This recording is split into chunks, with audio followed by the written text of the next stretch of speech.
شروع میں مردہ شخص کو یہ احساس نہیں ہوتا کہ وہ مر گیا ہے۔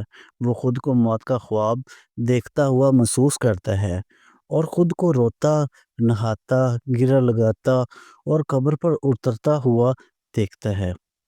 وہ ہمیشہ خواب دیکھنے کا تاثر رکھتا ہے۔ جب وہ زمین پر ڈھیر ہو جاتا ہے پھر وہ چیختا ہے لیکن کوئی اس کی چیخ نہیں سنتا۔ جب ہر کوئی منتشر ہو جاتا ہے اور زمین کے اندر تنہا رہ جاتا ہے، اللہ اس کی روح کو بحال کرتا ہے۔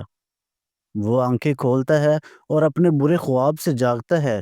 پہلے تو وہ خوش اور شکر گزار ہوتا ہے کہ جس سے وہ گزر رہا تھا وہ صرف ایک ڈراؤنا خواب تھا۔ اب وہ اپنی نیند سے بیدار ہے، پھر وہ اپنے جسم کو چھونے لگتا ہے جو کپڑے میں لپٹا ہوا ہے۔ خود سے حیرت سے سوال کرتا ہے، میری قمیض کہاں ہے؟ میں کہاں ہوں؟ یہ جگہ کہاں ہے؟ ہر طرف اندھیرا ہی اندھیرا کیوں ہے؟ میں یہاں کیا کر رہا ہوں؟ پھر اسے احساس ہونے لگتا ہے کہ وہ زیر زمین ہے اور جو کچھ وہ محسوس کر رہا ہے وہ خواب نہیں ہے۔ اسے احساس ہوتا ہے کہ وہ واقعی مر گیا ہے اور ہر ممکن حد تک زور سے چیختا ہے، پکارتا ہے۔